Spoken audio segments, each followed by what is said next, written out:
zemlja večitog leda. Najsevernija, ali i najveća republika Ruske federacije. Prostire se na površini od preko 3000 kvadratnih kilometara, a ima samo 1 milion stanovnika. To je deo Sibirske oblasti na koji bi mogla da se smesti čitava zapadna Evropa.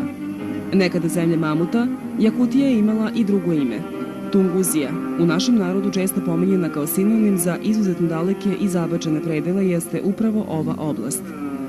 Prema tvrdnjama tamošnjeg stanovništva, Tunguzija je stari naziv za Jakutiju.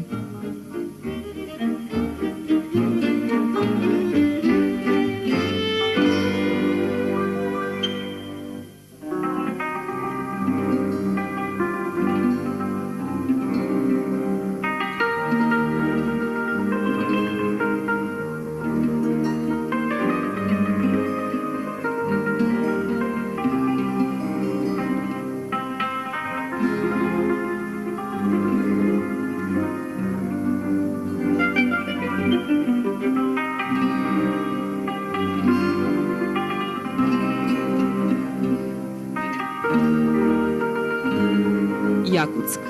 Glavni grad ove Ruske republike ima oko 200.000 stanovnika. Statistika kaže većinom Rusa, ali sudeći po ljudima koje smo susretali, Jakuti su ovde brojniji. Jakutsk nije mnogo urban grad, sa izuzecima modernih zdanja izniklih u proteklih nekoliko godina.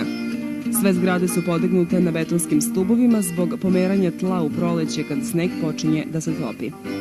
Do Jakutska se ne može stići ni vozom, ni automobilom, a zimi ni brodom. Avionski saobraćaj je jedini koji spaja ovaj deo sa ostatkom sveta. Sve što se dopremi u grad stiže isključivo avionima. Aerodrom u Jakutsku nije veliki, ali je saobraćaj intenzivan. Samo za Moskvu svakodnevno polete 4 aviona. Kroz Sibir prolazi železnica, ali je najbliži grad koji ima železničku stanicu od Jakutska udaljen 800 km.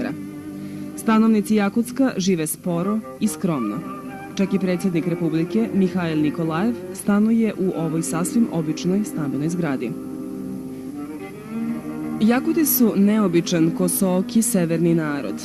Narod čudnih običaja, lovaca i jelenovodaca, rudara koji veruju u boga vatre.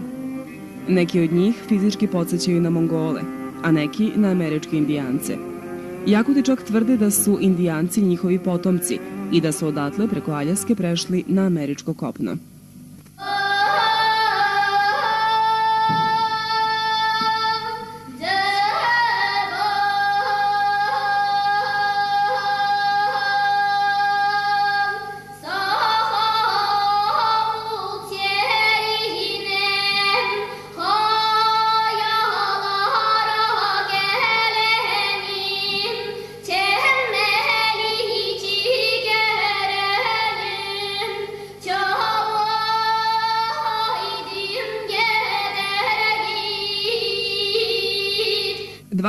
Hiljada kilometara daleka Jakutija danas je po mnogo čemu zanimljiva za svetsko tržište.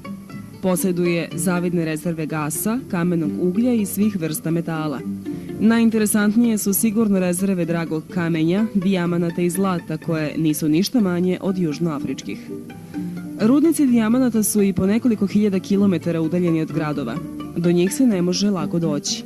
Stručnjaci za dijamante iz cijelog sveta danas dolaze u Jakutiju da ispitaju to područje.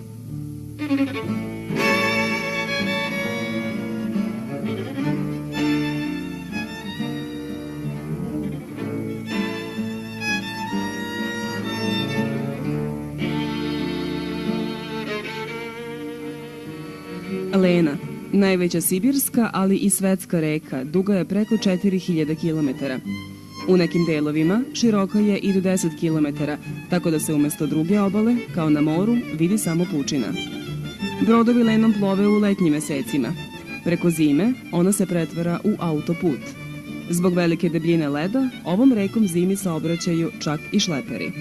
Ovde je klima surova, sa neuobičajenim godišnjim kolebanjem temperature od 100 stepeni između leta i zime. U toku letnjih meseci temperatura dostiže i plus 40 stepeni Celzijusa, ali se i tada na 1,5 metra ispod površine zemlje nalazi večiti led.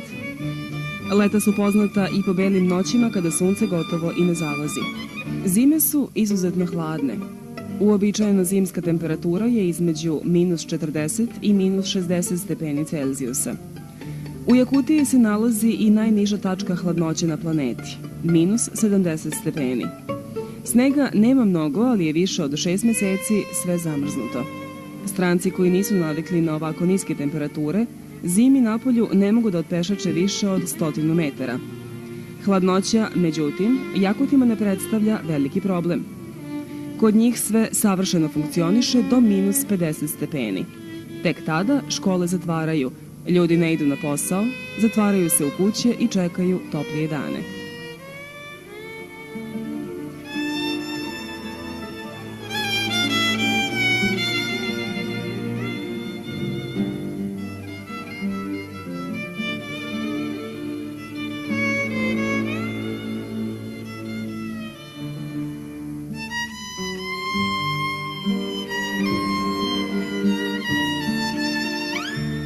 Ovde je sve drugačije. Pritisak je nizak, daleko ispod normale, oko 720 milibara, a ne spava vam se uopšte. Puni ste energije, a ovde se živi na tenane i nemate gde da je utrošite. Grad je izolovan i sve je daleko. Voda ne mrzne na nula, već na minus 5 stepeni. Ovde ni muškarac nije glava porodice, nego žena koja radi i najteže fizičke poslove. Dijamanata ima mnogo, a ljudi su siromašni. Priroda je prelepa, ali uglavnom pod ledom. No, svi ti kontrasti je upravo čine posebnom i nadasve zanimljivom.